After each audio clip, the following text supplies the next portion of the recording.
بەناوی خوای بەخشندە و میهرەبان سڵاوتان لێبێ بینەرانی عزیزی پەیام. کۆمەڵ ئیسلامی یەکێکە لەو لایەنانەی کە لە خەباتی چەند ساڵی ڕابردوویدا بە بەردەوامی ئەو دروشمانە بەرز دەکاتەوە کە دەیەوێت دادگەری بچەسپێت و هەروەها خزمەتکردنی خەڵک بەبێ جیاوازی بێت و خۆی بە پارێزەری یاسا دەزانێت لە هەرێمی کوردستان. بە دووەراسوونی ئەم جارم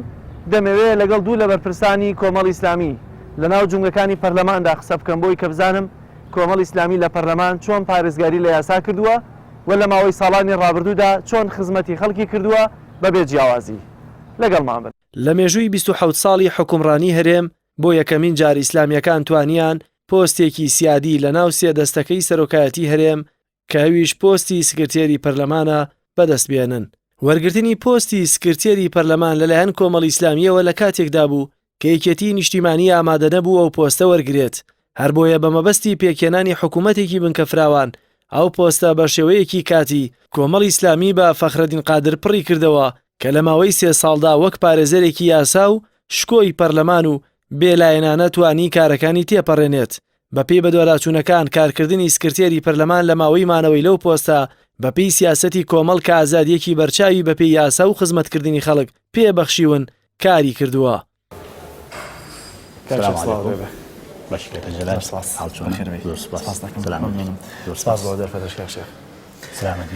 لێەوە دەست پێکەم. یەکەم جارە کەسێکی ئیسلامی بگاتە ئەو جۆرە پۆستانە چۆن ئەوانی تر تەعاملیان لەگەڵا دەکردی بە تایبەتی پارتی و یەکێتی؟ سپاسی خواکەم کە بەشایەتی پارتی و یەکێتی وەکو خۆت ناوت بردن و خەڵکانی کەش ئێمە توانیمان بەرپرسیارەتی سکرتێری پەرلەمان بەسەرکەوتووی بکەین. جارێکی کە تەکید لەوەکەم و سپاسی خواکەم کە توانیمان ئەو ئەرکانی سەرشانمان باش جێبەجێ بکەین و پێیان وتین کە کاراو لێ هاتوو بوون لە بەڕێوەبردنی شوکارەکانتانە وەکو سکرتێری پەرلەمانی کوردستان و فۆرمێکی نوێشمان لە ڕاستیدا لە وەرگرتنی پۆست و ناونیشان پیشاندا لە هەرێمی کوردستاندا. دوجارەوە هەمووی فەزڵی خوایە و دوجار ئێمە مشورخۆر بووین بۆ ئیشەکان نەک مشەخۆر بین لەسەر پۆست و ناونیشانەکان. زۆر باشە. کاتێککە بە هەڵوێست یا بە وێستگەی 4 ساڵی ڕابردووی کۆمەڵ ئیسلامی ئەگەر بگەڕێنەوە باز هەڵوێستەکانی بکەین دەبێت لە هەڵوێستی سەرۆکایەتی یا یاسای هەمواری سەرۆکایەتی هەرێمەوە دەست پێ بکەین کە برایە پەرلەمان و لەوێژ ناکرێت سکرتێر نادیدە بگریت بۆیە دێمەوە سەرخۆت. لەم هەڵوێستەیەوە چۆن تەعاملتان کرد؟ چۆن بوو کە سکرتێر لە واژۆکوی خۆی پاشەکشەی نەکرد فشارەکان چۆن بوو لەسەرت؟ بینا لەسەر ئەوەی کە بڕۆم وایە کە ئەبێ دامەزراوە شەرعیەکان لە هەرێمی کوردستاندا ئەرک و ڕۆڵی خۆیان هەبێ و ئەم دامەزراوانە بەکاری خۆیان هەڵبسن. بۆیە پەرلەمان باڵاترین دەسەڵاتی یاسادانانە لە هەرێمی کوردستاندا و کارەکانی بە یاسا ڕێگەخە و ئەمانەتی گەورەی کاری پەرلەمانەکەوێتە سەر دەستەی سەرۆکایەتی پەرلەمانی کوردستان و ئێمە وەکو بەشێک لە دەستەی سەرۆکایەتی پەرلەمانی کوردستان بۆیە کاتێک پرسێکی گرنگی وەکو پرسی ویلایەتی سەرۆکی هەرێمی کوردستان دێتە بەردەستمان ئەگەڕێنەوە بۆ یاسا. پێشتر لە 2013 یاسایەکی بۆ دەرکراوە لە سی حوزەیران یاسای ژمارە 19 بۆ دەرکراوە کە بە یاسا ئەو ویلایەتیان 2 ساڵ درێژ کردوتەوە دوو پارتی دەسەڵاتدار لە هەرێمی کوردستاندا 2013 و هەن لە خودی یاساکەیە لە مادەی دووەمی یاساکەیە ئاماژە بەوەدا کە دیسانەوە ئەم پرسە بێ لە پەرلەمانی کوردستان بە یاسا چارەسەر بکرێت. دوجار ئەڵێم ئیرادەی یاسایی سەروەری یاسا ئەبێ لە سەرۆکایەتی پەرلەمان و لە ئەندامانی پەرلەمانی کوردستان بەرجەستە بکرێت. بۆیە کاتێک پرسێکی گرنگی یاسایی ئاوا دێتە لای ئێمە من وەکو سکرتێری پەرلەمانی کوردستان زۆر داکۆک بووم لەوەی کە ئەم پرسە پێویستە بە یاسا چارەسەر بکرێت. دوجار ڕەهەندێکی سیاسیشی هەیە پارتە سیاسیەکان ئەتوانن بابەتەکانیان بکوڵێنن ئێمە لە پەرلەمان بە یاسا چارەسەری بکەین بەڵام بەداخەوە بینیمان ئیرادەی پارتێکی دەسەڵاتدار دوجار پارتیکەشی لەگەڵ کەوت ڕەگەڵ کەوت هەندێکی لەک بەدوا خۆیان ڕاکێشا پرۆژەیەکە ئێمە هەمان بوو بۆ چارەسەرکردنی یاسایی پرسی سەرۆکایەتی هەرێمی کوردستان دوجار دوو پارتی سیاسی بە شێوەیەکی گشتی لەسەر پرۆژەکەمانەوە کە کۆمەڵی ئیسلامی بوو ئێمە کە پۆستی سکرتێرمانە بۆ فراکسیۆنەکەمان و هەروها بزوتنەوەی گۆڕان بۆ کە لە سەریماینەوە فراکسیۆنەکانی تر بە شێوەیەک لە شێوەکان پاشەکشیان لە پرۆژەکەی خۆیان کرد یان بە ئەمری واقع وەکو خۆیان ئەڵێن تەنەزولیان کرد پرۆژە یاسایی هەمواری یاسای سەرۆکایەتی هەرێم نەتوانێت بە یاسا ڕێک بخرێت. بۆیە من ئامادە نەبووم هەرگیز لە لای منەوە یاسا شکێنی بکرێت و تەنەزول بکرێت و بەدڵنیایشەوە فشاری جۆرا جۆرمان لەسەر بوو بەڵام من بڕوام وابوو کە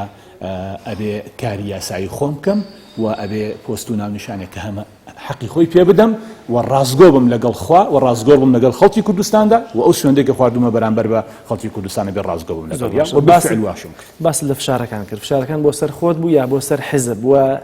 کۆمەڵ ئیسلامی کە حزبی خۆت بوو چۆن پشتیوانیان دەکردی لە دۆسیەی سەرۆکایەتی هەرێمدا لە ڕاستیدا فشارەکان لەسەر حزب هەبوو و فشارەکان لەسەر منیش هەبوو چۆن بۆ فشاری سەر حزب ئەکرێت لە حزب بپرسرێ لەو تەبێژی کۆمەڵ ئیسلامی بپرسی کە فشارەکان لەسەر حزب چۆن بۆ تێپەڕاندنی ئەو یاسایەوە چۆن کاری لەسەر کردی ئەوەی کە لەسەر ئێمە بوو وەکو سکرتێری پەرلەمانی کوردستان ئەوە بوو کە واژووم لەسەر خوێندنەوەی یەکەم بۆ ئەو پرۆژە یاسایانەی پێشکەش کراون بۆ هەموو یاسای سەرۆکایەتی هەرێم بکێشمەوە من پێم وتن ئەوە ئیرادەیەکی یاساییە من ناتوانم پێشەوانی یاسا بکەم ئێوە خۆتان ئەتوانن وەکو فراکسیۆنێک کە هەتانە لە پەرلەمانی کوردستانە 38 کورسی پەرلەمانیتان هەیە پارتی دیموکراتی کوردستان ئێوەش پرۆژە یاسا پێشکەش بکەن بۆ ئەوەی ڕێکارە یاسایی و پەیڕەویەکان لە پەرلەمانی کوردستانە ڕێگای خۆی بگرێتە بەر بە پرۆژە یاسا بین لە هۆڵی پەرلەمانە ئێمە بتوانین لەوێ گفتوگۆی هەمواری هەر یاسایەک یان دەرکردنی هەر پرۆژە یاسایەک یان پرۆژە بڕیارێک کە بیکەین بە یاسا و بە بڕیار دەربچێ لەوێ گفتوگۆی لەسەر باشە ئەگەر یاساکەت بکشاندایەوە چی دەبوو لە ڕاستیدا ئەکەوتمە ژێر بە پرسیارەتێکی گەورەی مێژووی گەورەی نیشتیمانی و ئەخلاقی و دینی و یاسایی لە پەرلەمانی کوردستاندا هەرگیز من ئامادە نەبووم ئەو مجازفەیە بە سمعی سیاسی و ئەخلاقی و دینی خۆم و حیزبەکەشمەوە بکەم کە لە ڕاستیدا من بێم واژوی پرۆژە یاسایەک نەکەم کە پەرلەمانی کوردستان لەلایەن فراکسیۆنەکانی پەرلەمانی کوردستانەوە پێشکەش بەدەستەی سەرۆکاتی پەرلەمان کراوە واتە ڕێکاری یاسایی خۆی گرتە بەر منیش نەبەردانە و چاومێترسانە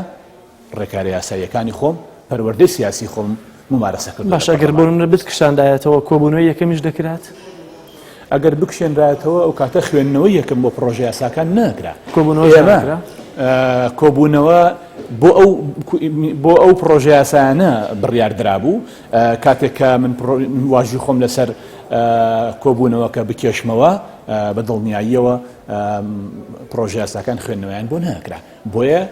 ئیرادەی هەموو حیزبە سیاسیەکان لەلایەک بوو لەو کاتەیە و ئیرادەی سکرتێری پەرلەمانی کوردستان لەلایەک بوو منیش وتم ئەم ئیرادەیە بێ ئیرادەیەکی سەرڕاستانە و ڕازگۆیانە بێ و ڕازگۆیانە بێ لەگەڵ یاسایە و لەگەڵ ئەو مەبادی و پرەنسیپانەی کە خۆمان لەسەری ڕێکەوتوین ئەڵێن ئەبێت دامەزراوە شەرعیەکان ئەرک و ڕۆڵی خۆیان بگێڕن نابێ ئیرادەی حیزبەکان زاڵ بێ بەسەرم ئیرادە شەرعیە ئەمە بابەتێکی کەیە حیزبەکان بەرنامەی هەڵبژاردننی خۆیانیان هەیە با لە ڕیفراکسیۆنەکان و وەزیرەکانەوە جێبەجێکن لە پەرلەمانی کوردستان و لە کابینە وەزارەکانە بەڵام کاتێک کە ئێمە کارێکی یاسایی دێتە پێشمان بە دڵنیاییەوە ئێمە ئیرادەی پەرلەمانیمان ئیرادەی یاساییمان هەڵبژارد بەسەر ئیرادەی حیزبیە کە پێشتر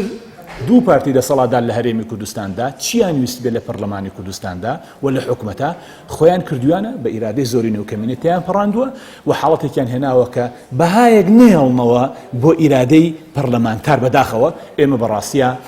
ڕۆحمان کردو بەبەری ئیرادەی پەرلەمان و پەرلەمانتارە کە پەرلەمان و پەرلەمانتار ئەمە فۆرمێکی نوێیەتی لە پێشکەشکردنی ئەدایان زۆر بەڵام گرنگ بوو بەڵام ئەمەی کەوە ڕۆحتان بەبەرا کرد دوایی بە یەکجاری شکۆی پەرلەمانی شکێنرا بەهۆی ڕەنگە ئەم واژۆیی تۆوە بوو بێت بۆرم نەگەرنت کردایە بتکشاندایەتەوە ڕەنگە بۆش ئەو کارەساتە بەسەر پەرلەمانە نەدەهات کە هێنرا واژۆکەی ئێمە و 23 حزەیرانی 2015 لەلاپەڕە سپیەکانی سەروەری پەرلەمانی کوردستان ئانووسرێتەوە کە ئیرادەی پەرلەمانیە لە دنیای پێشکەوتووە لە وڵاتانی دەوروبەرمانە هەتا لە ناوەندا ئیرادەی پەرلەمان بڕیارەدا نابێت لە ژوورە حیزبەکانە بڕیار بدرێت کێشەی یەکێک لە کێشە سەرەکیەکانی هەرێمی کوردستان ئەوەیە لە هەرێمی کوردستانە حیزب بڕیارەدا ئەبێ پەرلەمان و دامەزراوە شەرعیەکان بە دوای حیزب بکەون کاکە ئیرادەی پەرلەمان ئیرادەیەکە کە ئیرادەی هەموو خەڵکی کوردستانە خۆ هەموو خەڵکی کوردستان پێک نەهاتون دوو پارتی دەسەڵاتدا لە هەرێمی کوردستاندا خەڵک متمانیاوە بە پاڵێوراوێک لە پارتێکی دیاری کراوە بۆ ئەوی لەوێ شەڕی یاسایی بۆ بکە نەکچێ شەڕی حیزبی بۆ بکە ئیرادە حیزبیەکە لە هەرێمی کوردستانە لای دوو حیزبی دەسەڵاتدار وای کردبوو کە لە ڕاستیە ئەو ڕۆڵە بە خراپی ببینرێ پەرلەمان وا تەماشا بکرێت کە ئەتوانن وەکو 2013 بە یاسای سی حزەیران یاسای ژمارە 19 توان ئاواتەی بپەڕێنەوە ڕاستی ئێمە وتمان ئەبێ لێرایە بوەستن چونکە ئەم فۆرمە نوێیەی لە پەرلەمان کە هەیە و ئەم دەموچاوە تازانەی کە هەن و ئەم ئیرادە نوێیە کە هەیە بۆ پەرلەمانی بەتایبەتی ئێمە ممارەسەی 4 ساڵی ئۆپۆزیسیۆن بوونمان هەبوو لە پێشترا و خاوەنی پرۆژۆ بەرنامەی خۆمان بووین کە خزمەتکردن بە خەڵک بوو و خزمەتکردن بە سەروەری یاسا بوو لە هەرێمی کوردستاندا ئەبێ لێ ممارەسەی ئەماکەین و بە پلان بە بەرنامە بە پرۆژە کارەکانی خۆمان نەبێنە پێشەوە تەسلیم بە ئیرادەی حیزبێک و دوو حیزب نابین کە بیانوێ شکۆی پەرلەمان بشکێنن ئەگەر شکۆی پەرلەمان شکاوە ئەوش جارێکێکێکە لە خاڵە ڕەشەکانی دەسەڵاتی حیزبی سیاسی باڵادەست لە هەرێمی کوردستاندا کە شکۆی پەرلەمانی کوردستانیان شکان و بەدڵنیاییەوە و ئەوە زۆر کەوتووە لە سەریان و ئەوە خاڵێکی ڕەشە بە نێوچاوی حیزبی دەسەڵاتدار لە هەرێمی کوردستانە بە دەرەجە یەکەم پارتی یەکەمی دەسەڵاتدار لە هەرێمی کوردستانە کە پارتی دیموکراتی کوردستانە و بەدوایە حیزبی تر. زۆر باشە. دێمە سەر هەڵوێستی دووەمێکێک لە وێزگەکانی تر کە ئەویش کاراکردنەوەی پەرلەمانە بۆچی لەگەڵ کاراکردنەوەی پەرلەمان ئیستیقالەت کرد. ناکرێ وەڵامی ئەم پرسیارە و چ پرسیارێکی کەشت هەیە بچین لە شوێنێکی کە دابنیشین وەڵام زۆر باش دەچینە شوێن زۆر سپاس. فەرموو.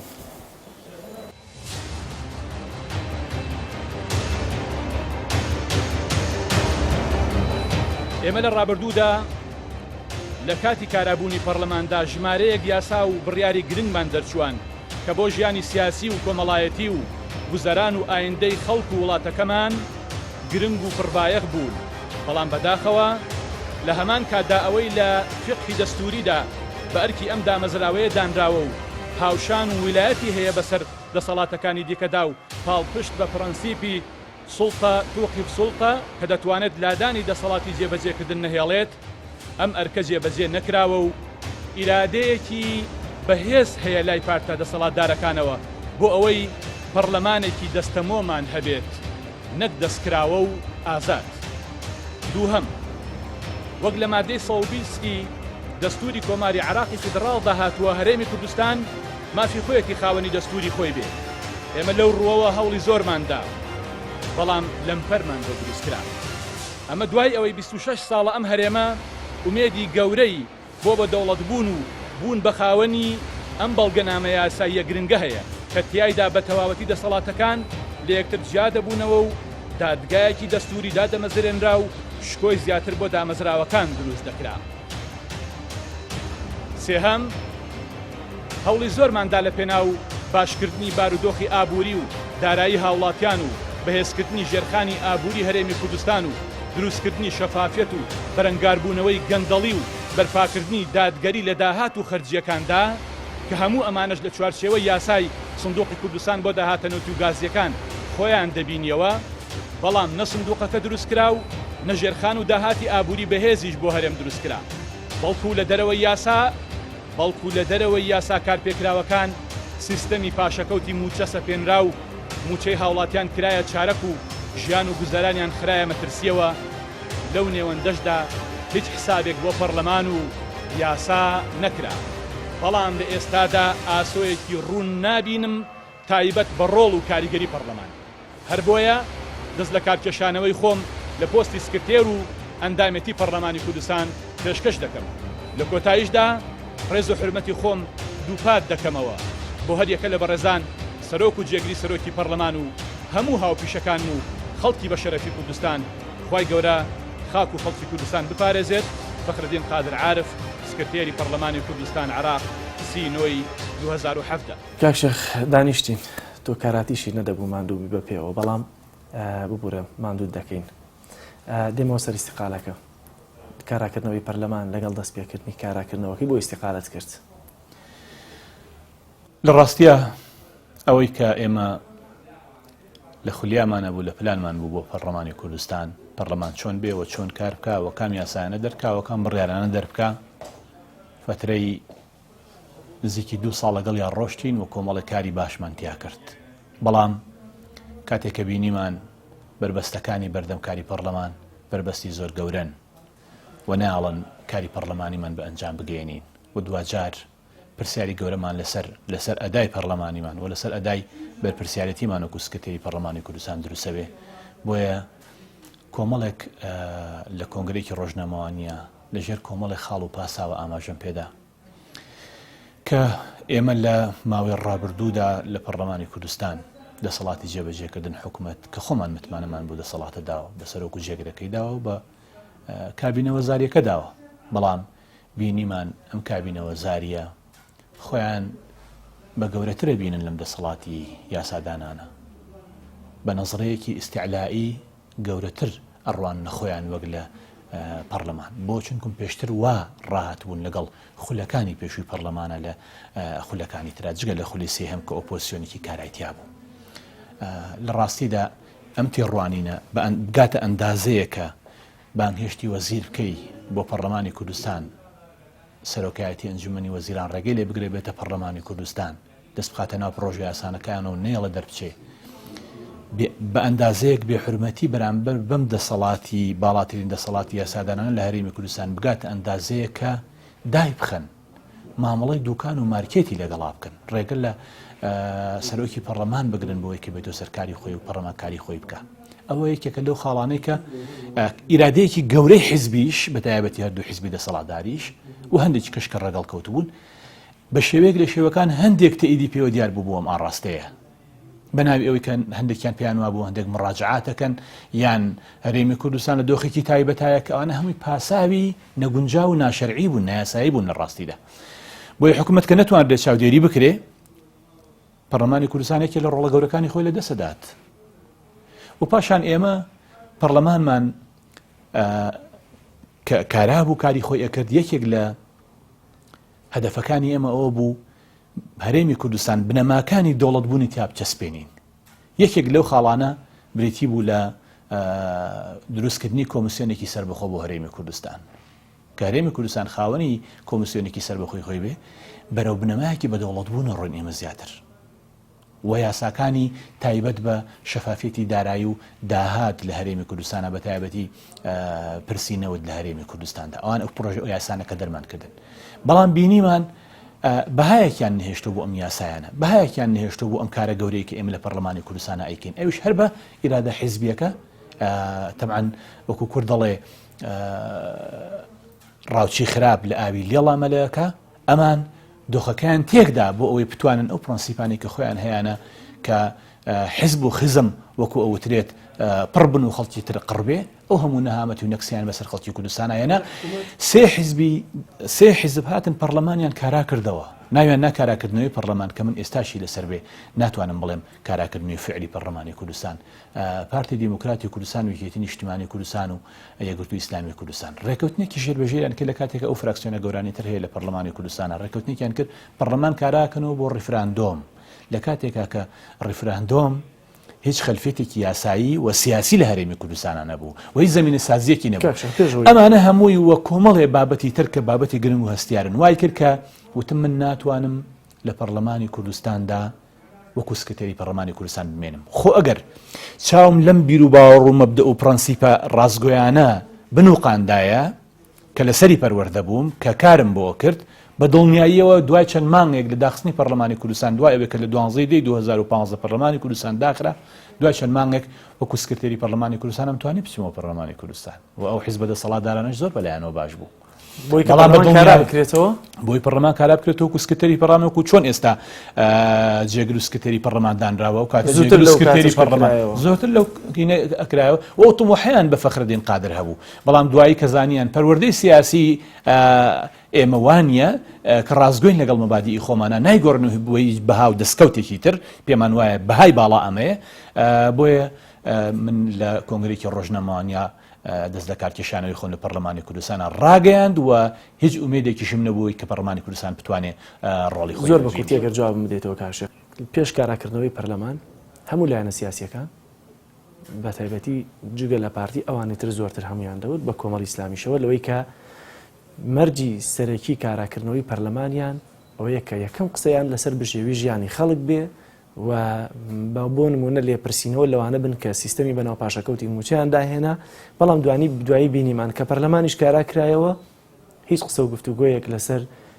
بژێوی ژیانی خەڵک و لەسەر سیستەمی بەناو پاشەکەوتی موچە نەکرا من ئەمزانی و خەڵکی کوردستانی ژیانزانی کاراکردنەوەی پەرلەمان ڕێکەوتنی و سەیلانە سیاسە بوو بۆ بابەتی ڕیفراندۆم پەرلەمانی کوردستانیان بۆ پەلەپەلە کاراکردەوە و هیچ قیمەیەکیان دانەنا بۆ ئەوەی کە پارتە سیاسیەکان دابنیشن لەسەر شێواز و میکانیزمی کاراکردنەوەی پەرلەمانی کوردستان ڕێبکەون یعنی لە زۆر پەلیان لێ کرد بەڕاستی بەرنامەیان لە ڕاستیا بۆ ڕیفراندۆم و بەداخەوە کە ئەویش بە یادداشتێک لە پەرلەمانی کوردستان و پشتیوانی لە ڕیفراندۆم کرا چونکم دیار بۆ ڕیفراندۆم لە ژوورە داخراوەکانی حیزب بڕیاری لەسەر درابوو ئەنجومەنێکیان پێکێنا کە ئەم ئەنجومەنی باڵای ڕیفراندۆم بوو پارتە سیاسیانی کە بەشداریان کرد بەداخەوە ئاڵێم کە ئێستاش هەندێک لەو پارتە سیاسیانە شانازیەکەن بەو ئەنجومەنە و بەو کارێکە لە ڕیفراندۆما کرا هاتن بەدەر لە پەرلەمانی کوردستان بەدەر بە پشتیوانی یاسایی و شەرعی پەرلەمانی کوردستان باسییان لە ڕیفراندۆم و میکانیزم و شێوازەکانی هەمووی کرد تا خۆشیان و هەرێمی کوردستانیشان و خاکی هەرێمی کوردستانیشان بەو عقارە بکە لە ساڵ 50ێکمان لە دەستدا و بەو شێوەیە بوو لە ڕاستیە کاراکردنەوەی پەرلەمانی کوردستان بۆ ڕیفراندۆم بوو ئەوە پاساوی تر بوو کە دروستیانە کرد دەستکاری سیستەمی پاشەکەوتی ناڕەوای موچەکەن کە لە ڕاستیا ئەیانتوانی دەستکاری ئەوەش بکەن چونکە پێویستی بە پەرلەمانی کوردستان ئەگەر هەندێکی هەر ڕێنمایی و بڕیارەکە لە ئەنجومەنی وەزیران و دەرچووە فەرموو ئەو ڕێنمایی و بڕیارە لە ئەنجومەنی وەزیران هەڵی بۆ شێنەوەی بابەتێکی پەرلەمانی کوردستانی نەئەویست واتە سیستەمی موچە سیستەمی زاڵمانی پاشەکەوتی موچەکە لە هەرێمی کوردستانە دانرا بە یاسا لە پەرلەمانی کوردستانەوە دانەنرا و بە ئیرادەی حیزبی و خۆیان هاتن بڕیاریان کەدای بنێن ئەگەر تۆ سکرتێری پەرلەمان بوویتە هەمان دەستەی سەرۆکایەتی پەرلەمان کارا بکرایەتەوە بەو شێوازە یادداشتان دەردەکرد بۆ ڕیفراندۆم ئایا بەو شێوازش بێدەنگیتان لە سیستەمی بەناو پاشەکەوتی موچەوە دەکرد دڵنیا بە هەرگیز نەواژوومە کرد لەسەر پەسەندکردنی یاسایەک بۆ ڕیفراندۆم کاتێک کە ئەزانم ڕیفراندۆم ماڵکاولێکی ئاوی بەدوادادێ دوای چەند ڕۆژێک لە ئەنجومەن پێکێنانی ئەنجومەنی باڵای ڕیفراندۆم کە پێکیان هێنا ئەو کاتە کە بانگهێشتی پارتە سیاسیەکانیان کرد کۆمەڵی ئیسلامی و بزوتنەوەی گۆڕان نەچوون چونکە ئەو کاتە وتمان کۆبوونەوەکە کێیکە وتیان کاک مەسعود ئەیکا کاک مەسعود وەکو چی کۆبوونەوە بە پارتە سیاسیەکانەکە لە کاتێکە کە پەرلەمان داخراوتیان وەکو سەرۆکی هەرێم ئێمە وتمان هەرێمی کوردستان ئێستا سەرۆکێکی شەرعی نیە لە ڕاستی ئێمە بتوانین لەگەڵی دابنیشین ئەو بڕیارێکی چارەنووسازە ئەبێ لە پەرلەمانی کوردستانەوە دەربچێ لەبەرەوە ئەگەر ریفراندۆم هاتایەتە پەرلەمانی کوردستان دڵنیا بە هەرێمی کوردستان بەم ئاقارە ناڕۆی و نەمانەهێشت ئاوا بڕوا چونکە ریفراندۆم ئێمە وتمان بۆ سەربەخۆیی بێ ئەگەر بۆ سەربەخۆیی نەبێ و بۆ مەرامێکی سیاسی بێ بۆ دروستکردنی قەیرانێکی گەورە بۆی قەیرانەکانی تر لە بیر بچێتەوە کە لە ڕاستیا من ئەمە خوێندنەوەم بوو بۆ ئەو کاتە و بۆ ریفراندۆم لە ڕاستیاوە ریفراندۆم نەبوو کە کرا ئەو ماڵکاولی بوو هێنرا بەسەر پارتە سیاسیەکانەوە بەسەر هەرێمی کوردستانەوە بەسەر خەڵکی کوردستانە لەبەرەوە هەرگیز نەمانەهێشت ریفراندۆم بۆ شێوەیە تێبپەڕێت لە پەرلەمانی کوردستاندا ئیلا بۆ میکانیزم و زمینە سازێکی باشی بۆ بکرایەوە بۆ سیستەمی موچەش من هەرزووتومە ئەگەر پەرلەمانی کوردستان کارا بواە بە دڵنیاییەوە سەرۆکی ئەنجومەنی وەزیران و جێگرەکەی و وەزیری پەیوەندیدارمان بانگهێشتی پەرلەمانی کوردستانە کرد هەتا ڕادەی لێسەرنەوەی متمانەش لەگەڵیانە ڕۆشتین چونکە ئێمە چاوێکی ورد و تیژ بووین لەسەر داهاتی ئەم وڵاتە کە داهاتی ئەم وڵاتە بای ئەوەیە ئەگەر تەخشان و پەخشان نەکرێ و بەرەو شوێنی نادیار نەبرێ بای ئەوەیە کە بتوانن موچەی فەرمانبەرانیان بدەن آخر تۆ ناتوانانی موچەی چارەکە موچەی فەرمانبەرەکانت بدەی چۆن ئێعلانی سەربەخۆیەکەی لە هەرێمی کوردستاندا ئایا ئەمە گاڵتەکردن نییە بە ئیرادەی گەلێک کە بە هەزاران هەزار قوربانی داوە بۆ ئەوە لافاوێ خوێنمان داوە بەمە زەحمەت و مادووبوونمان کێشاوە تا هەرێمی کوردستانمان گەیاندوتە ئەو قۆناغە لە ڕاستیە ئەمانە من تەکید لەوە ئەکەمەوە هەڵەیەکی ئەومە گەورەی مێژوویان کردووە کە ئەبێنەوە لە دوایینەوە باسی ئەم هەنگاوە هەڵانەیان بکەن کە بەسەر خەڵکی کوردستان و خاکی کوردستانیان هێناوە زۆر باشە کاکشە تۆ لەسەر پشکی کۆمەڵی ئیسلامی لە سکرتێری پەرلەمان بوویت سیاسەتی حەزب بۆ ئەم وێستگانە بە هەمووی و بۆ کاری خۆت و بۆ پشتیوانی خۆت چۆن بوو من زۆر بە ئیجابی و باش هەڵێ سەنگێنم لە چاو ئەو وەزع سیاسی کە لە هەرێمی کوردستانە هەیە ئەو عقڵەتە سیاسی و تێڕوانینەی حیزبە سیاسیانە بۆ دامەزراوە شەرعیەکان هەیە کۆمەڵی ئیسلامی ئەمیری کۆمەڵی ئیسلامی و ئەنجومەنی سیاسی لە کۆبوونەوەی تایبەتە پیان وتین کە ئێوە من سکرتێری پەرلەمانم تۆ سکرتێری پەرلەمانی نەک سکرتێری کۆمەڵی ئیسلامیت دەستکراوەی لەوەی کە لە چوارچێوەی کارەکانی سکرتێری پەرلەمانە ئەبێ سکرتێری هەموو ئەندامانی پەرلەمانی کوردستان بی دەستکراوەی تایە مەگەر پرسێک چارە نووساز بێ ئەگەر بگەڕێنەوە کە لە مەطبەخی پارتە سیاسیەکانە بکوڵێنرێ و ڕای پارتە سیاسیەکان لە ڕێگەی فراکسیۆنەکانیان هەبێتەوە بە پەرلەمانی کوردستان ئەم عەقڵیەتە و ئەم ئیدارەدانە و ئەم تەوجیه ئاڕاستەکردنەی قیادەی کۆمەڵی ئیسلامی بۆ سکرتێری پەرلەمان کە پۆستێکی گشتی بوو و بۆ فراکسیۆنەکەیان بەم شێوەیە بوو کە ئێمە لە سنووری کاری خۆمانە دەستکراوەیمان هەیە. ئێمە تەوقیتکراو نین لە لای حیزبەوە، پێیان وتوین ئێمە پرۆژەیەکی کاتی هەڵبەتی هەڵبژاردنمانە هێوەکو چۆن ئێستا ڕامان گەیاندووە. ئێوە لە پەرلەمانی کوردستان و تیمی وەزاریمان لە کابینی حکوومەتە لەوێ بەرپرسن لە جێبەجێکردنی ئەو پەیمانانەی کە داومانە بە هاوڵاتیانی کوردستان لە کاتی بانگەشی هەڵبژاردنە، خەریکی جێبەجێکردنی ئەمە بن، ئەمە ڕاستگویانە بە خەڵکمان وتووە کا لەسەر ئەمە بکەن. لەبەر ئەوە هەیمەنەتی حیزب، هەژمونی حیزب لەسەر من و لەسەر فراکسیۆنەکە لە پەرلەمانی کوردستانە هەیمەنەتێکی ضعیف بووە، لاواز بووە بە ئەندازی ئەوەی کە متمانیان بە عەقڵەتی سیاسی هەم ئێمە هەبووە و هەم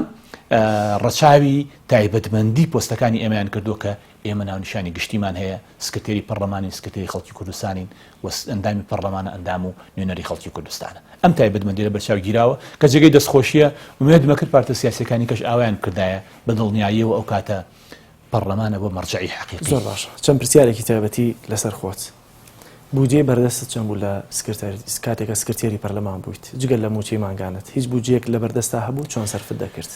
سکرتێری پەرلەمانی کوردستان 8 ملیۆن نەسریە لە بەردەستیا بوو، بەڵام من 8 ملیۆنە کە هەمووی ئێستا لە پەرلەمانی کوردستانە هەیە هەمووی بنووسراو. هەر کەسێک کە داخوازیەکی هەبوو لە سکرتێری پەرلەمانی کوردستان بنووسراو پێشکەشیە کرد. ئێمە ئەم 8 ملیۆنە 250 دیناری بریمەری بۆ فەخرەدین قادر و دەستەی پاسەوانی و ماڵ و حاڵی سەرف نەکراوە ئەو فترەی کە لە پەرلەمانی کوردستاندا بوو. ئەمە هەمووی بە دوکۆمنت هەیە لە پەرلەمانی کوردستان هەیە و نسخەی دووەمیشی لە لای خۆم هەیە، سەرف کراوە بۆ پێشمەرگەی کوردستان، پێشمەرگەی فەقیر. ڕەنگە تەنها بۆ کۆمەڵەکان سەرف کرد بێت. بە دڵنیاییەوە نییە دیکۆمنتەکان شایدی ئەوەن. با چاودێری دارایی بڕوە تەماشا بکە بزانێ نووسراوەکانی فەخرەدین قادر وەکو سکرتێری پەرلەمانی کوردستان کە مانگانە 8 ملیۆنی سەرف کردووە بۆ کێ سەرف کراوە، جە حساب کە ئەو فترە زەمانیە کە ئێمە چیمان کردووە کە تەکید لەوە کەمەوە دینارێکی بۆ من سەرف نەکراوە، بۆ خۆم سەرف نەکردووە، بۆ ئێم قسە دەکەم لە شوێنی کە بینیومان و بیستومانە کە ئاڕاستی هەبووە. سەرف کراوە بۆ پێشمەرگە، سەرف کراوە بۆ خانەوادە شێعید، سەرف کراوە بۆ هەژاران، سەرف کراوە بۆ خوێندکار، سەرف کراوە بۆ وەرزشکاران، سەرف کراوە لە ڕێکخراوە خێرخوازیەکانە بۆ خاوەن پێداویستی تایبەت. هەر یەکێک لەم چین و تۆژانە بدوێنی بە دڵنیاییەوە کە ئێستاش ئێمە لە شوێنە گشتەکانە خەڵکە بینین خەڵک دی سڵامان لێکاو دێ بەلامان ئەڵێ ئێستاش سپاس دەکەم کە نامەیەکم بۆ ناردی هاوکاریت ئەوە هاوکاریت کردم. ئێمە پێمان وایە و بڕوام وایە و پەروەردەم وایە شتێک کە لە بەردەستمایە ئەمانەتە جا پۆستیان پارەیە، ئەم پۆست و پارەی ئەبێ بە شێوەیەک سەرف بکرێ کە ئینسان سەربەرزی لای خوا و سەربەرزی لای خەڵکی کوردستان بێ. بۆ ئێستا بە شانازیەوە ئەڵێم 50 دیناری بریمەری علامەتی پرسیار لەسەر سکرتێری پەرلەمانی کوردستان نییە. سوپاسی خوا ئەکەم کە هەمووشی ئەوەی کە لە بەردەستمان بووە لە شوێنی شایستی خۆیان سەرفم کردووە. زۆر باش. تەخشان و پەخشانی ناڕەوان پێ نەکردووە. ئێستا لەگەڵ کاروباری حیزب و بەچیەوە سەرخاڵیت؟ من جاری کەش ئەم پرسیارم لێ کراوە دوایەوەی کە لە سکرتێری پەرلەمانی کوردستان نەماوم لە بارگەی ئەنجومەنی سیاسی کۆمەڵی ئیسلامی کوردستان ڕۆژانە لێرە کارەکانی حیزب لێرە ئەەکەم و بۆ عەقڵێتە فراوانەی کە لە سکرتێری پەرلەمانە ئیدارم داوە کە خۆم بە مڵکی گشتی زانیوە، لێراش خۆم بە مڵکی گشتی زانم، بەڵام لەگەڵ ئەوەشا کە شانازیەکەم بەوەی کە ئەندامێکی کارام لەناو کۆمەڵی ئیسلامیە و کۆمەڵ بوون لە ئێستادا شانازیە بۆ فەخرەدین قادر کە لە ئەنجومەنی سیاسی کۆمەڵی ئیسلامی من ڕۆژانە داوامەکە. ئێستاش بەشێ لە موچەکە دەدەیتەوە بە حیزب؟ ئێستا ئێمە موچەمان نەماوە. هیچ موچەیەکی سکرتێریت نەماوەری بگریت؟ نەخر ئێمە خانە نشین بووین، دوای ئەوەی کە خانە نشین بووین با بڵێن مامەڵی خانە نشینی کرا لە مانگەکانی ڕابردووە لە مانگەکانی ئایندەیە موچە بدەینەوە بە حیزب بزانین موچەی خانە نشینیەکەمان چەنەیە. لەم ڕۆژانە ڕابردووە موچەیەکمان وەرگرتووە، ئەو یەکەم موچەیە لە مانگی 9 ساڵی پارەوە کە ئێمە هیچ موچەیەک خانشینەکانی تر موچەتان دێت بەدڵنیاییەوە. ئەوەی من لەوە زۆرتر بێ چونکە من مانگی موچەی مانگی 9 ساڵی 2007 وەرگرتووە تر کۆتایی. زۆر باشە. ئەو کاتێکە لە سکرتێر بووی موچەکەت لە سەتا چەندی دەدایەوە بە حیزب؟ ئێمە بە شێوەیەکی گشتی فراکسیۆنی کۆمەڵ و من جوکو سکرتێری پەرلەمانی کوردستان لە سەدا 50 بۆ 52 بۆ 48 بە پێی مینێک موچەکەمان گەڕاوتە بۆ کۆمەڵی ئیسلامی کوردستان.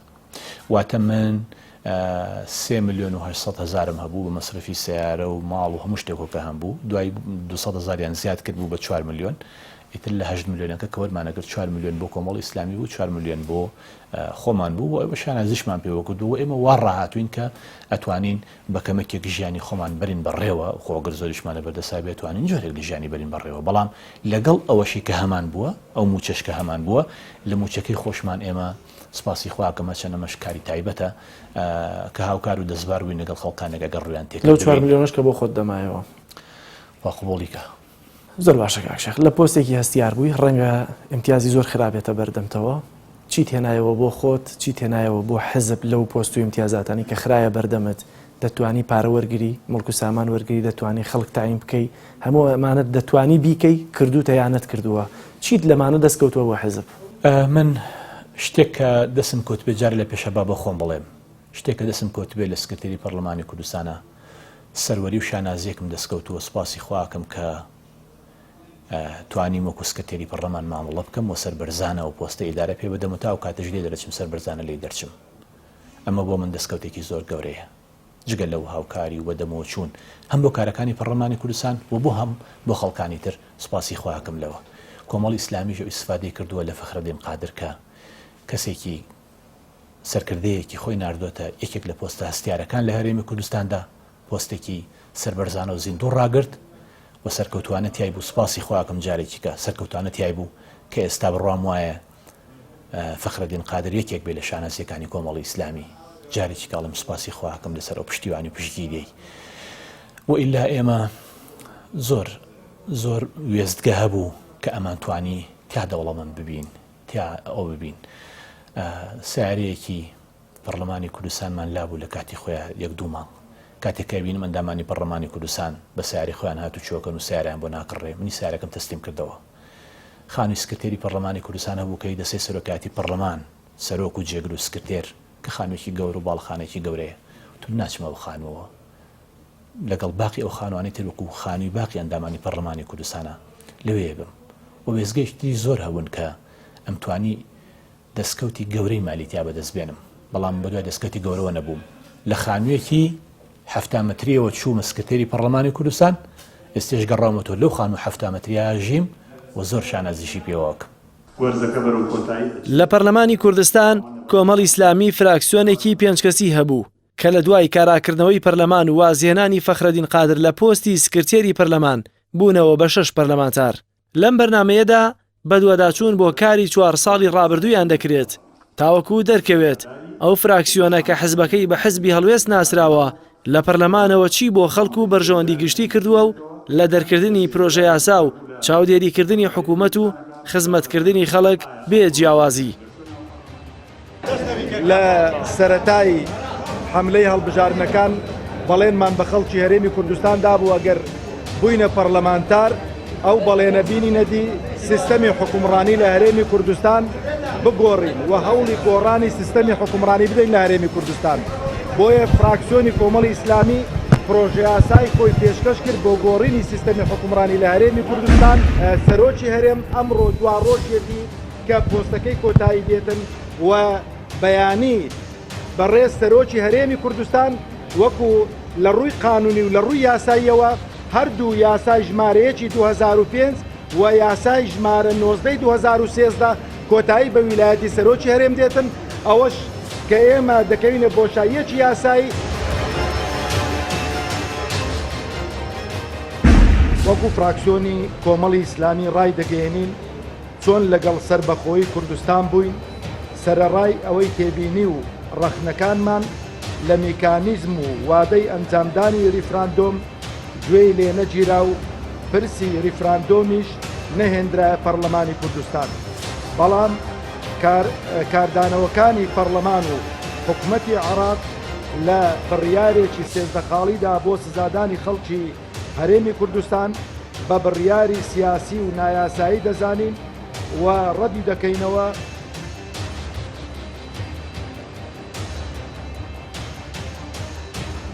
مامۆستا زۆر سپاس بۆ دەرفەتە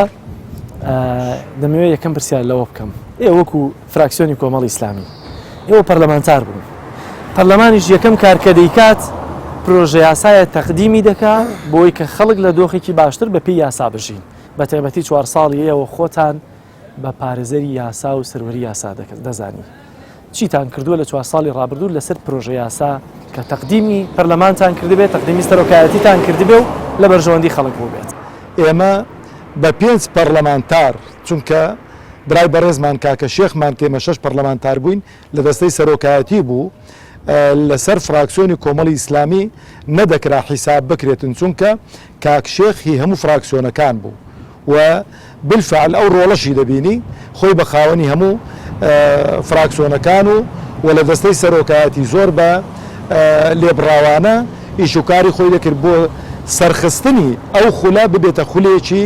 ئەتوانم بڵێم زیندوو خولێکە لە خزمەت هاوڵاتیاندا بێتن ئێمە وەکو فراکسیۆنی کۆمەڵی ئیسلامی وەکو عرضم کردی 45 پرۆژە یاسا چه بڕیار بێ چه بەرکار بێ ئەو یاسانەی کە لە بەغدا وجودیانە بۆ لە هەرێمی کوردستان بەرکار بکرێن 45 پرۆژەمان پێشکەش بە پەرلەمانی کوردستان کردووە بەشێکی زۆریان خوێندنەوەی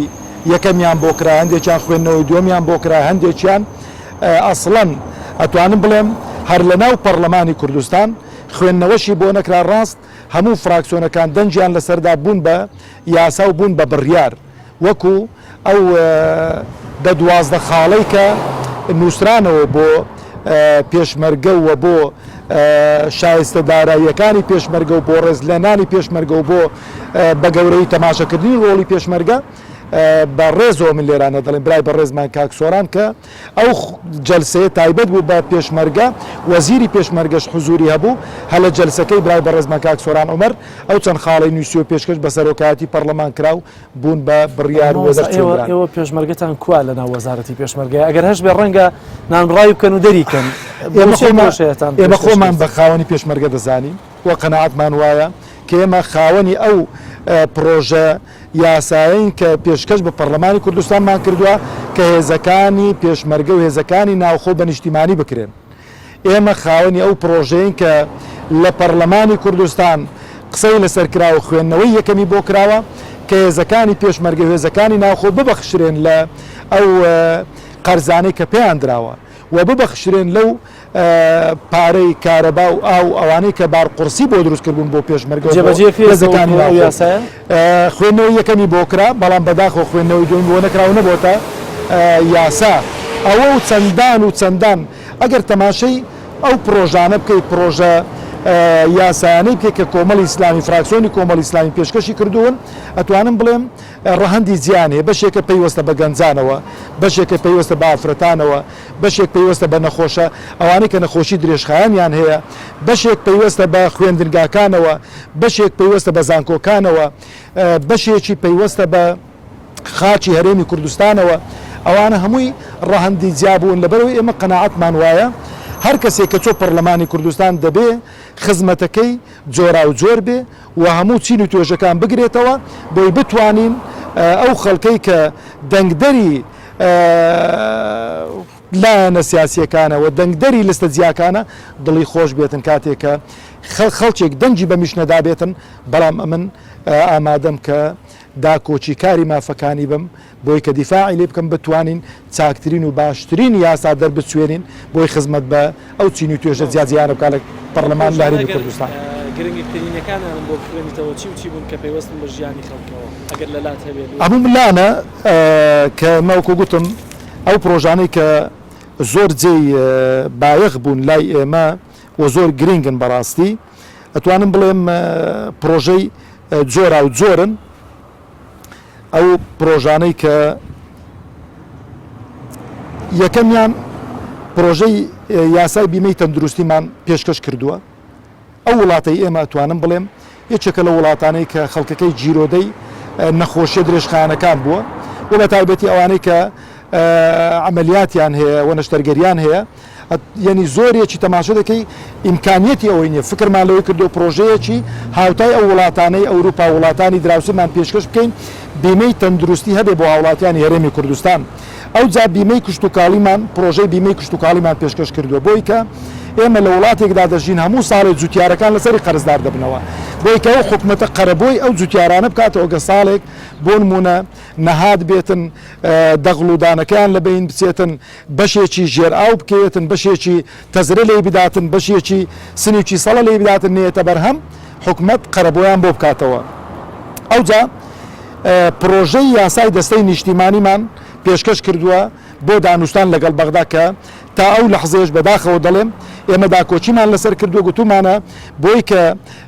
عیلاقەتەکەمان عیلاقەیەکی نیشتیمانی بێ لەگەڵ بەغدا یعنی دوو لایەنی سیاسی دوو حیزبی سیاسی بە کەیف و ئارەزوی خۆیان لە بۆ بەرژەوەندی حیزبی خۆیان نیکەن ئێمە ئەو پرۆژەیەمان پێشکەش کردووە ئێمە خاوەنی پرۆژەی هەمواری یاسای ژمارە 11 ساڵی 2012 سندوقی کۆمەچی بۆ توشبووانی شێرپەنجە لە هەرێمی کوردستانین کە ئێمە ئەو سندوقە فراوانتر بکرێتن و هاوکاری بۆ ئەو سندوقە زیاتر پێشکەش بکرێتن ئەوجا کۆمەڵە پرۆژە یاسایەکی دیکەیە بۆ من دەچمە سەر ئەوە ئێستامە دیارەوە 45 پرۆژەتان پێشکەش بڵێەوە تاوان ئەمە 4 ساڵی شتێ نەپەڕی چکە نزیک بە 2 ساڵیش پەرلەمان داخرا بوو بەڵێ ئێواتە بە هەمووی نزیک بە 2 ساڵەوە 45 پرۆژتان تەقدیم کردووە لەسەر سکرتیارەکەتانەگە زۆر بە کورتی پێم بڵێ پێشتر ئاماژەت کرد ئەو هی ئێمە نەبووی هەموو فراکسیۆنەکان بوو ئەمە یانی چی؟ خۆی دەستی سەرۆکایەتی ئەرکێکی هەیە ئەو ئەرکەی کە هەر کەسێک چووە دەستەی سەرۆکایەتی نابێ خۆی بە خاوەنی فراکسیۆنێک بزانێت با ئەو سکرتێرە ئەو سەرۆکە ئەو جێگرە لە لستێکی جیاج بن لە فراکسیۆنێکی جیاج بن بەڵام بەڕاستی دەبێ یعنی ڕنگدانەوەی و فراکسیۆنەکان ئەم زۆرترین کار دەیانوێت سکرتێرەکەی ئێوە حزبیانە مامەڵە دەکات لەگەڵ سەرۆکە و کاتە ناخۆی خوێندنەوەی سیاسی دیارە بە خۆت دەزانێت کێشەی ئێمە لە هەرێمی کوردستان یعنی پەرلەمانی کوردستان بەداخەوە دەڵێم بارگاوی کرابوو بە حزبی یعنی گەر بارگاوی نەکرابی بەستان وەکو سەرۆکی فراکسیۆنی کۆمەڵی ئیسلامی ئەمن لێرەوە زۆر سوپاسی دەستەی سەرۆکایەتی ڕابردوو دەکەم و سوپاسی ئەو دەستەی سەرۆکایەتیش دەکەم ئەتوانم بڵێم لەگەڵ فراکسیۆنی کۆمەڵی ئیسلامی بابەتیانە معاملەیان کردووە یعنی هاوکار بوون بۆ ئەو پرۆژە یاسایانەی کە پێشکەشمان کردوون هاوکار بوون بۆ ئەوەی کە ئەگەر داوای کۆمەک و هاوکاریمان کردبێ بۆ خانەوادەیەک بۆ خەڵکێکی هەژار و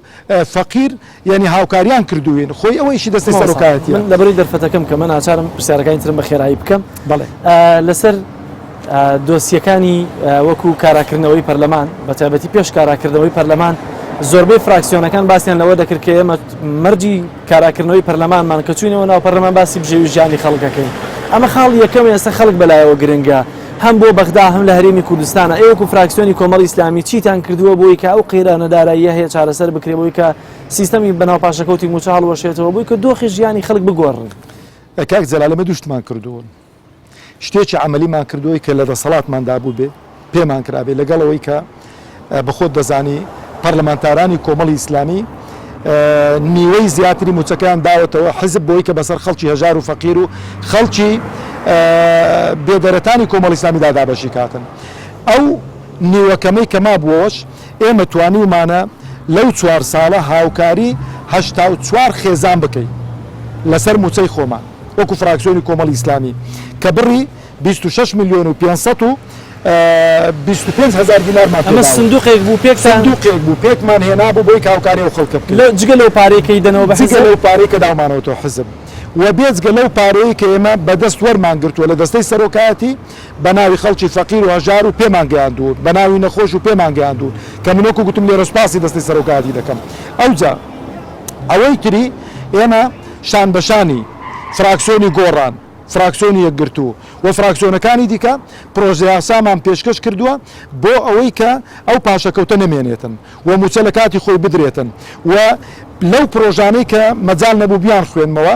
ئێمە خاوەنی ئەو پرۆژەین کە پێشکەشمان کردووە کە ئەو پاشەکەوتەی کە کراوە بگەڕێنرێتەوە بۆ هاوڵاتیان و بۆ موچەخۆرانی خەڵکی هەرێمی کوردستان و داکۆچیشمان لەسەری کردووە و یەکەم جەلسەش کە پەرلەمانی کوردستان بەشداریمان کردەوە ئەومان بە دەستەی سەرۆکایەتی گوتوتەوە کە ئێمە بەڕاستی ئەو پاشەکەوتەی کە بە نایاسایی کە بە ناحەق فەرز کراوە بەسەر خەڵکی هەرێمی کوردستاندا ئێمە لەگەڵەوە نین و خوازیارین بە زووترین کات کۆتایی بەو پاشەکەوتە بهێنرێتن و ئەو پارەیە کە بە ناوی پاشەکەوتیش لای حکومەتە حکومەت بچێتە ژێرباری ئەوەی کە لە نزیکترین کاتدا بدرێتەوە هاوڵاتیان و خەڵکی هەرێمی کوردستان وەکو خۆت کە سەرۆکی فراکسیۆن بی بەڵام دیارە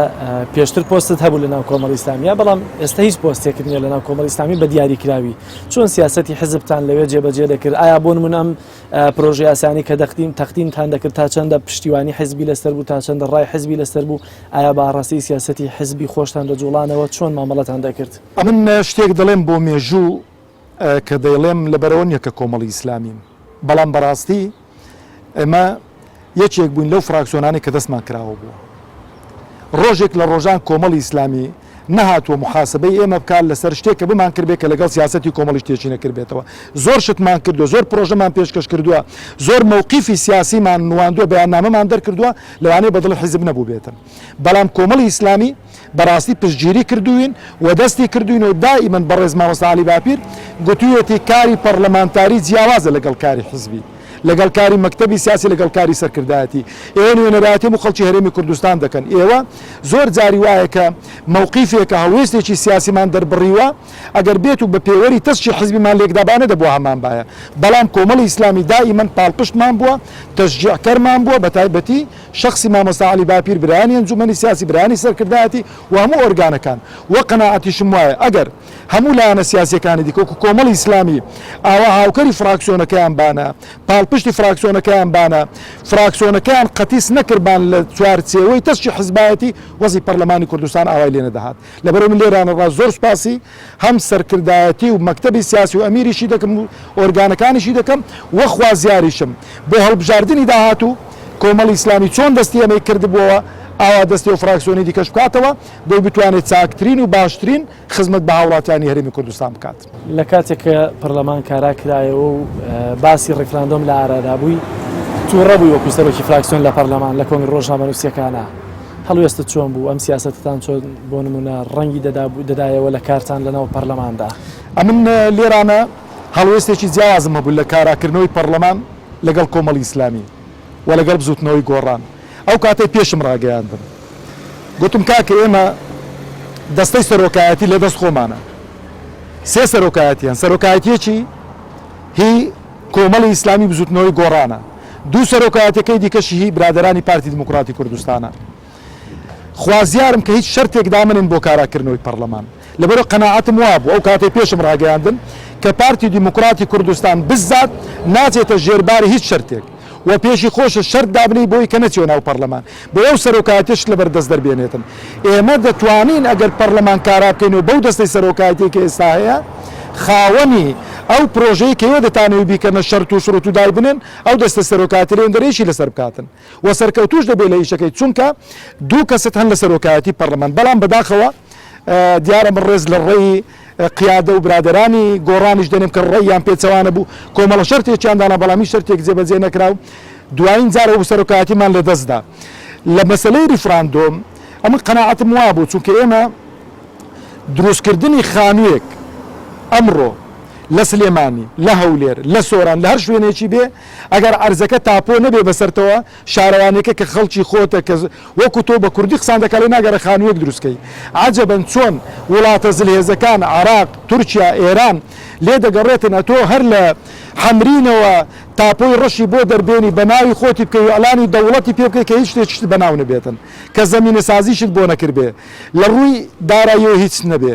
لە ڕووی عیلاقەی سیاسیەوە هیچت بۆ نەکردبێ لە ڕووی نێودەوڵەتیەوە هیچت بۆ نەکردبێ لە ڕووی تەبایی ناخۆ هیچت بۆ نەکردبێ لەبەرەوە من دژی ئەو ریفراندۆمە بووم و زۆریش پێی نیگەران بووم و لە ئاخیر بەرنامەشم لە ڕووداو لەگەڵ سەرۆکی فراکسیۆنەکان گوتم مەگەر ڕوب و چارێکی ئەو هەڕەشانەی کە لێمان دەکرێن دارمان بەسەر بەردەوە نامینێ بۆ مێژوش ئەو قسەی لێرە دەکەم کاک جەلالجان لە ئاخیر جەلسەمان لەگەڵ برادرانی یەکێتی نیشتیمانی کوردستان لەگەڵ مەکتەبی سیاسی ئەوانەی کە لەوێ بوون بەڕێز مامۆستا عەلی باپیر و بەشێک لە برایانی مەکتەبی سیاسیمان و بەڕێز کاک مەلا بەختیار و بەشێک لە مەکتەبی سیاسیان هەمیان شاهدن بۆ مێژوو لە ئاخیر جەلسە من پێم گوتن تم پیاوی چابن پشتگیری و ڕەفراندۆمە مەکەن ئەو ریفراندۆمە بکرێ والله بە چاوتروکانێک هەموو ئەو شوێنانەی کە شوێنە جێناکۆکەکانن بە چاوتروکانێک لە بەردەستی کوردستان نامێنن و قەناعەتیشم وایە ئەو جەلسە پێم گوتن گەورەترین باج یەکێتی نیشتیمانی کوردستانە دەیدا گوتیان بۆ تم لەبەر ئەو شوێنانە زۆربەی لە بەردەستی ئێوەن هەمووشیان شاهدن بۆ مێژوو بۆ چکەمە خوێندنەوەیکی واقعیانەمان دەکرد دەمانزانی چ دەگوزارێ لە دەوروبەرەمان لەبەر هەندێک ئێمە دژی ریفراندۆم بووین دەنا ملەتی کورد هیچی کەمیە لە میلەتانی دیکە خاوەنی دەوڵەتی زۆر باش قەنەعەتوا بوو کاتەش پەرلەمان بۆ ڕیفراندۆم کاراکرایەوە قەناعەتم مابوو بۆ ریفراندۆم کاراکرایەوە دوو قەناعەتم مابوو عیبەیەکی زۆر گەورە هات بۆ سەر برادرانی پارتی دەیانویست چەند زووتر لە ژێرە و عیبە بێنە دەر پێیانەوەتر بوو بەڵام بە دەرەجەی یەکەم ویستیان ئەو یاسایە لە پەرلەمان دەربکرێتن ئەو بڕیارە لە پەرلەمان دەربکرێ بۆی کە سبەینێکە شکستیشی هێنا بڵێ کاکە و پەرلەمانی کوردستان دەیتوانی کە تەصدیقی ئەو قەرارە نەکا و ئەو یاسا دەرنەکا یان ئەو بڕیارە دەرنەکاتن بۆی کە بیکەنە شتێکی وەتەنیات و بە خەڵکی هەرێمی کوردستانی بفرۆشنەوە. ئەگەر ئێستا هاوڵاتیەک گوێ لەم قسانەی تۆ بێ ڕەنگە و پرسیاری بۆ دروست بکرێت ببێت بڵێ بەڕێزمەوە سامەلە میرانی وەکو فراکسیۆنی کۆمەڵی ئیسلامی چیتان کردووە بۆ خەڵک ئەگەر زۆر لە دیێڕێکە جوابی بدەیت ئێمە دوشتی زۆر گریمان کردووە بۆ خەڵک ڕاستگۆ بووین لەگەڵیان لە هەر شوێنێک گەندەڵیەک بوو بێتن ئەندامێکی ئەو فراکسیۆنە قیت بۆ تۆ گەندەڵیەکانی بۆ خەڵک باس کردوون وە شتێکی دیکەمان کردووە کە زۆر گرنگە بۆ ئەو خەڵکە ئێمە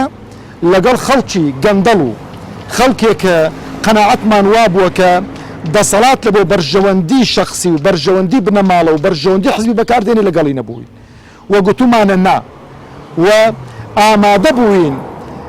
واز لە بەرژەوەندی تاکەکانی خۆمان بێنین دیفاع لە بەرژەوەندی خەڵکی زمان. ئێستا ئەوترێ کۆمەڵ شەشە ئەوە بوو بەدە چی لێ ئەکرێ فراکسیۆنی تر هەیە دەیهەیە چی ئەتوانێت پێ چوار دەنجی زوڵاڵی دیکەمان بۆ زیادە بێتن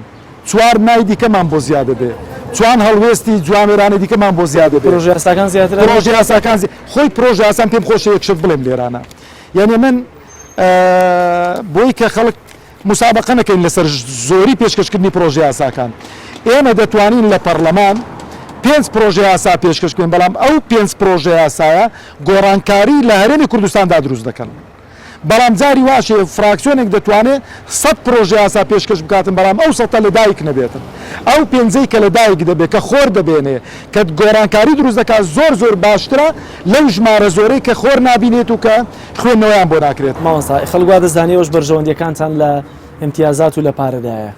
ناخۆی زانی چۆنە هەندێک شت هەیە کاک جەلالجان خەڵک ناحەقنیە و قسە بکە بۆ چکە تاکو ئێستانەکە ئەو خەڵکی کە چۆتە وێندەرە خەڵکی نەبینیوێتەوە بەڵام وەرە تەماشەکە من بۆی کەسان نبێتە ئەو باسی خۆم بکەم یعنی تەماشە فراکسیۆنەکەمان کە من 4 ساڵە مەسەلەن پەرلەمانتارم پێش چوونم بۆ پەرلەمان و 4 ساڵشم لەگەڵ ئێستانەکەش چۆن لە ناو خەڵکو و لەگەڵ مەعاناتی خەڵکو لەو سۆرانە دەتوانی بپرسی یعنی هیچ گۆڕانکاریەکەم بەسەر خۆم دانەیناوە لە ژیانمدا لە هەڵسو کەوتمدا لە معامەلەمدا لە هەڵسو لە هەموو شتێکی ئەو جا مەسەلەی بەرژەوەندی یعنی کاکە مەموچەکەمان گوتم یعنی نیوە زیاترمان داوەتەوە حزب ئەو جا ئەو خەڵکەی کە ڕووی تێکرد بین دەستمان بەڕوونە ناو بێجگە لەو سندوقەی کە ئەمە مەسەلەن سندوقێکمان داناوە بەڵام بە حکمی پەرلەمانتاریمان خەڵکێکی زۆر ڕووی جا هەر لە 1000 دیناری تەبعەوە بگرێت تا چەندی لە دەستمانات بێتەوە هاوکاری خەڵکمان منەتیشیان بەسەر ناکەین ناویشمان نەداون لە فەیسبووکیش بڵاویان ناکەینەوە بەڵام ئێمە گوتومانە کە لەوێن دەرین بە یاسا هەندێک شت بڕیارداو بۆ پەرلەمانتار بۆ وەزیر کە وەرمانگرتووە دەستمان پێوەی نەگرتووە بزانین کەەوە مشتێکە نا حزب هەر بڕیارێکی لەسەر دابین جێبەجێمان کردووە بێجگە لە بڕیاری حزبیش ئەمە قەناعەتم وایە پێم خۆشنی ناویان دەم بۆی خوشک و براکان نەبێتە گلەیی لە دڵیان بەڵام ئەندام پەرلەمانیمان وە ئەندام پەرلەمانی وامان هەیە باوەڕ بکە معاشەکەی خۆی جاریوا لەسەر قەرزدار بۆتەوە. زۆر باشە مامۆستا ئێوە ئەم پەرلەمانتارانی کە لە کوردستان بوون لە پەرلەمانی کوردستان کارتان بۆ تەنها ئەندامەکانی خۆتان کردووە بۆ نمونە و هاوکاریانە تەنها بۆ خێزانە خانەوادەکانی کۆمەڵن ئەوانەی کە دەنگیان پێداون واللهی ئەو باشیش نیە چکە ئینسان زۆرەوە نەکاتن بەڵام ئەتوانم بڵێم لەو 84 هاوڵاتی کە هاوکاریمان کردوون ڕۆژێک لە ڕۆژان ئەمن وەکو خۆم واوەی کە ڕوشی تێکردبم ڕۆژێک لە ڕۆژان لێمان نەپرسیوە سەر بەچ حیزبێکی وە جوان نییە دەبۆ حملەی هەڵبژاردن دەنا ئەوانەی کە لەو سۆرانە هاوکاریمان کردوون دەمانهێنان بۆ ئەو بەرنامەی جەنابەت کە ئەتوانم بڵێم سێ لەسەر 4 کۆمەڵ ئیسلامی نین پارتی تێدایە یەکێتی تێدایە یەکگرتووی تێدایە کۆمەڵ ئیسلامی تێدایە بێلایەنی تێدایە هەموو خەڵکێکی تێدایە چکە ئێمە بەڕاستیەک و گوتم تەماشا دەکەینە و خەڵکێک کە فەقیرە و هەژارە و نەدارە ڕوو تێدەکاتن معقول نییە تۆ بێ هەویەکەی لێوە بگری سەر بەچ حیزبێکی ئەو کاتێ شتەکە قێزەون دەبێ ناشیرن دەبێ وەزیهێکی لێخن دەبینێتن فەرق و جیاوازیمان پێ نەکردوون پرۆسەی سندوقی هاوکاری ئەومانە بوانەی کە ژن دێنن بەبێ جیاوازی هاوکاری هەموو خەڵکێکمان کردووە لەبەرەوە خوازیارم لە داهاتوو ئەگەر ئێمە دەستمان کراوە بێتن هاوکاری خەڵکی زیاتریش دەکەین بەڵام خوازیارم ئەو حکومەتە وانە کاتن کە پەرلەمان ببێتە شوێنی هاوکاریکردنی خەڵکی چکۆیشی پەرلەمان هاوکاریکردنی خەڵکی بەڕاستی بەس لەبەرەوە حکومەت هاوکاری خەڵک ناکە حکومەت خەڵکی موچە بڕاو کردووە خەڵک بە ناچاری ڕوو لە پەرلەمانتار و ڕوو لە وەزیر ڕوو لەوانە دەکات دەنائیشی پەرلەمانتاری بەڕاستی ئەوە نییە بگەڕێ بەسەر ماڵە فەقیر و هەژار و نەداروانە ئیشی پەرلەمانتار دەرکردنی یاسایە بەڵام بەداخەوە کە حکومەت خەڵکی قوت بڕاو کردووە موچە بڕاو کردووە مەجبوری هاوکاری خەڵکی بکرد